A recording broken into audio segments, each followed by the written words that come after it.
Pemirsa, sejumlah pasar hewan di Kabupaten Ngawi terlihat sepi akibat dampak wabah penyakit mulut dan kuku atau PMK. Tercatat sebanyak 707 sapi di Ngawi terserang PMK, 83 sapi diantaranya mati. Akibatnya aktivitas jual beli ternak di pasar hewan sepi. Kasus penyakit mulut dan kuku atau PMK di Kabupaten Ngawi terus meningkat. Upaya pencegahan dengan screening terus dilakukan di sejumlah pasar hewan, seperti di Pasar Hewan Legi yang berada di Desa Kandangan, Kecamatan Ngawi.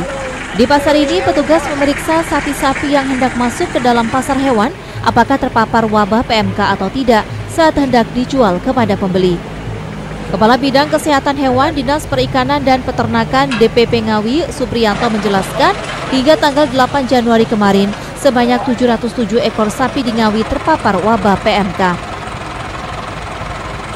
Dari jumlah itu, 83 mati, 185 sapi berhasil sembuh dan sisanya masih dalam perawatan. Sampai update tanggal 8 Januari ya, jadi yang terkena, yang terpapar itu 707, kemudian yang mati 83, di samping itu ada yang sembuh 185 jumlahnya.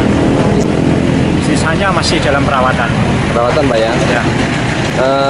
Ini Pak, sejumlah pasar hewan di Ngawi belum ditutup Pak ya? Belum sampai ini Kak.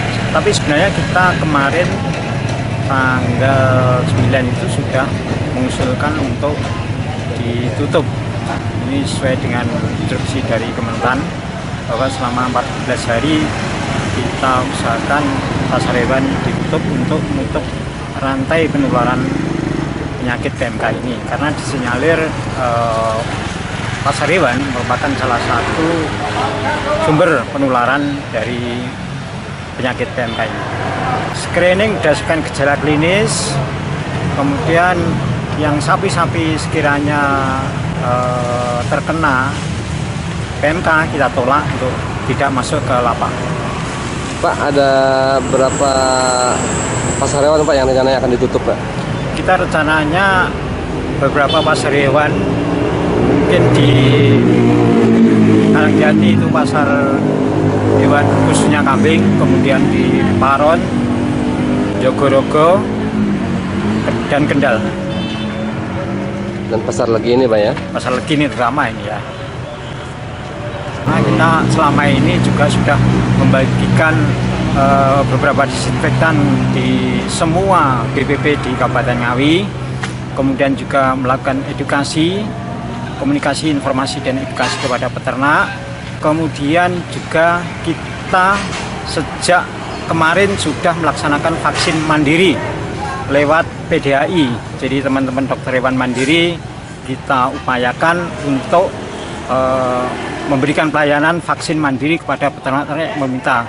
Namanya saja juga vaksin mandiri, otomatis ini berbayar. Kalau misalnya menginginkan yang gratis, kita menunggu nanti distribusi vaksin dari dinas, dan sedang ini dalam proses pengadaan. Sementara dampak serangan PMK membuat aktivitas jual beli di pasar hewan menjadi sepi. Pembeli merasa khawatir sapi-sapi yang dijual juga terkena wabah PMK. Pihak Dinas Pertanian dan Peternakan juga akan mengusulkan untuk menutup sementara pasar hewan selama 14 hari guna memutus penyebaran virus. Ito Wahyu, JTV, Ngawi.